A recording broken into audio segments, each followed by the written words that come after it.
Being present happens when you accept and create a real version of your reality now, and you do something to become a better person with what you can now. Honestly, my life, it's always been about wanting more, getting the result, matching my expectations, achieving the goal.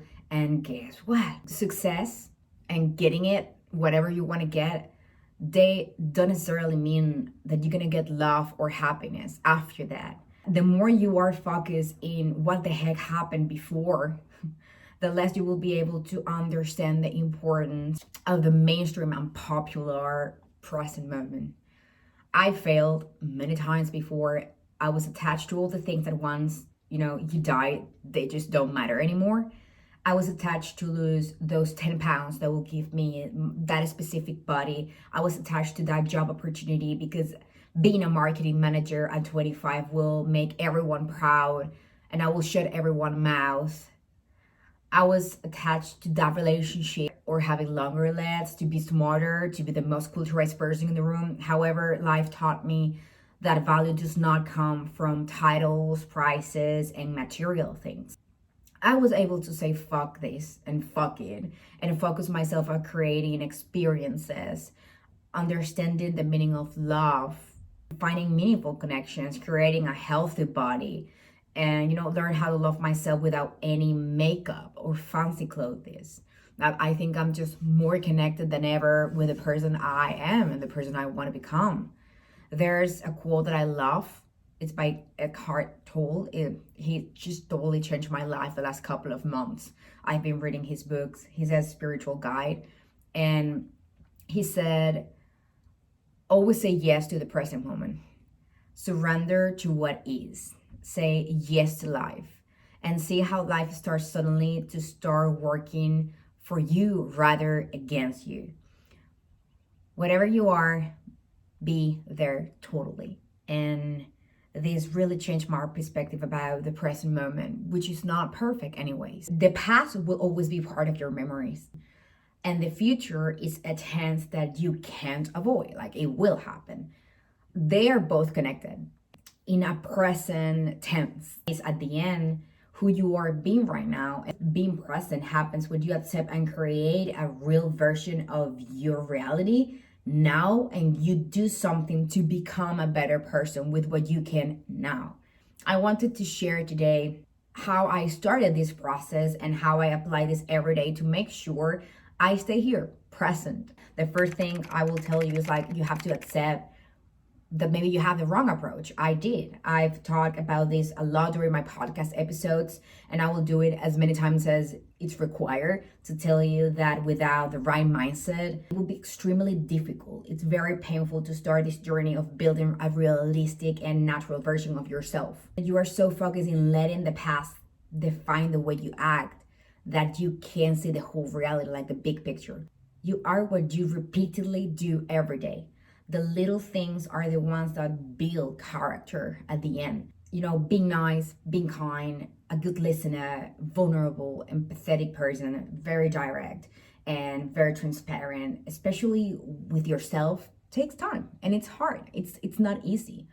But if you want to be present because you want to get something from other people, just don't do it, because probably you're gonna fail. And if you're doing this because you want to get something short term, then stop and restart it. And you can restart as many times as you have. You need to have, I think, a long-term approach and a mindset that focuses on well-being and everything that is involved in the process. It's a whole picture, literally. Start by accepting yourself, fucked as you are. Like, whatever you have, with your flaws, with your good things and your bad things, your personality traits and your type of attachment, anxious, avoidant, secure, whatever, that does not define you. Invest time in knowing yourself. Improve your social skills, for example. Listening profoundly to someone when they're speaking, it's a talent. It's a talent, and it's very important to create meaningful relationships. Read books that excite you, that makes you curious. Work with your body. Dance, move, shake it, go for a walk. Use your mind and appreciate what they can help you achieve now. We can still learn things if we can use our brain and learn new things, take new risks. It's going to be a little bit more difficult.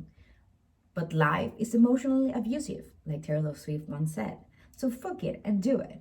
You need to realize the process is more important than the outcome. And I know I said it, it might sound cliche, but enjoy watching this episode now. Like every word I'm saying, it's more important than you clicking pause or leaving or doing whatever you're gonna do next.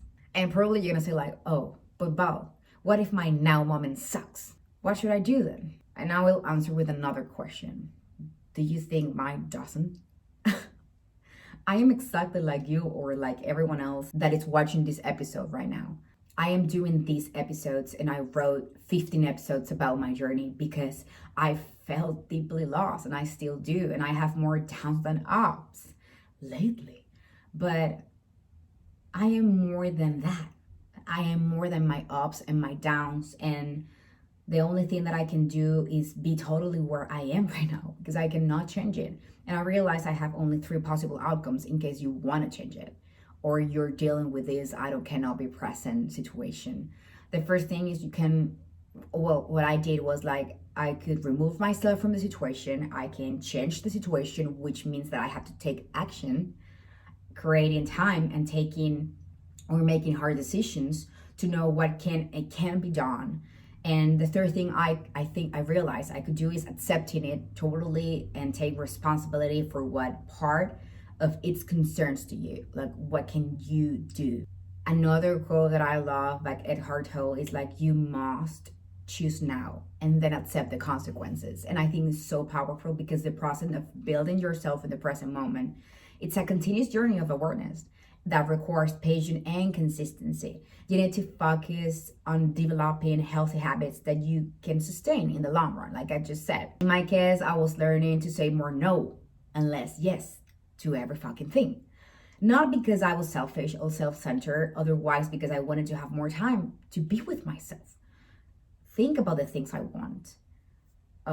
Creating a space for me to allow deep connection with my goals, with my visual board, my needs, and the things I want to accomplish in the near future. You know, learning how to say no to distractions in order to nurture myself. It's one of the biggest accomplishments till the day, and it really increased my capacity of being present. Even if it's something I still struggle, it helped me a lot. Design your process and be realistic with your goals and adopt reliable system. What I mean with this is, I will share some insights from the book Atomic Habit. He talks about something called the Valley of Disappointment. It is basically the place where people feel discouraged after putting in weeks or months or years of hard work without experiencing any significant results. And when I say significant, its results are attached to your expectations. So everything counts. You know, it's not wasted, it's just stored. I feel like I am more connected with myself than ever.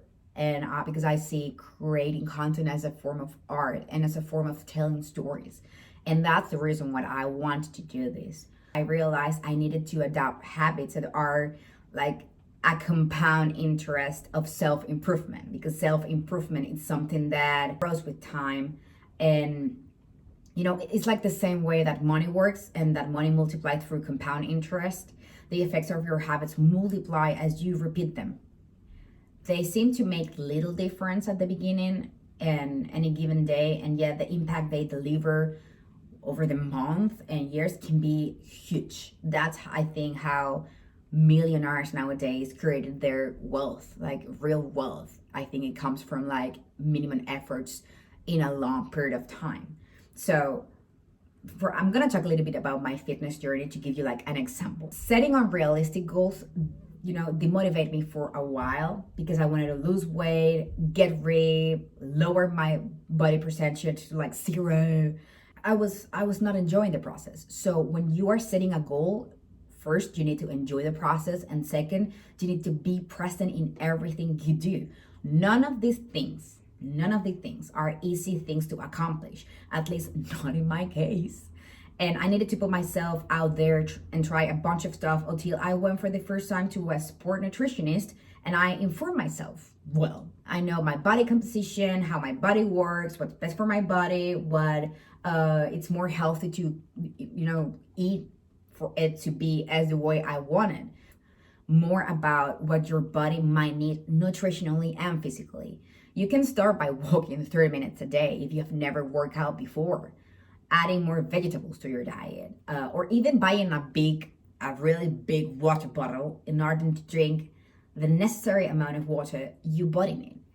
The same if you are spiritual. For example, if you're getting into a spirituality or you are already a spiritual person and you connect with yourself through yoga or meditation, set a realistic time to meditate. I fall in that trap. I wanted to meditate an hour a day or do only yoga classes for 30 minutes because, or an hour. And it was like, of course, I did it for a couple of months and then life just happened. Different things happen and I just stopped because I think that it was not doing an hour, that it was not worth it.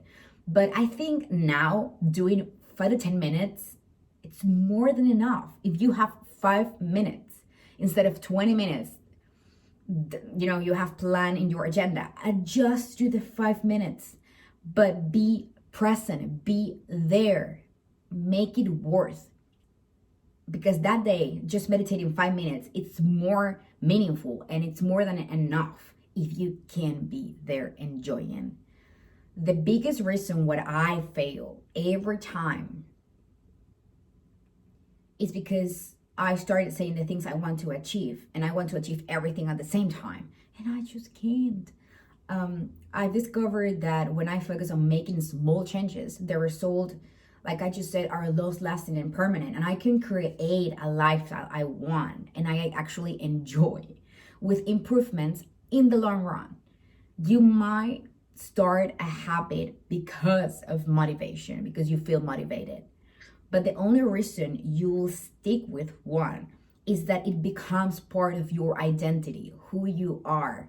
To stay present is essential to keep track of your progress. Setting intentions and weekly goals is key. I do this every time when I journal now, or I take notes when I go to therapy and highlight with a marker what calls my attention the most and what makes me feel stuck or resonates with me in that moment. And I focus on one thing at a time, or at least I am currently forcing myself to. Clarity and connection when you are healing and when you're trying to make peace with the present moment, it's key. And it's like super important. Recognizing those small victories, even if they seem insignificant to others, it's a huge win.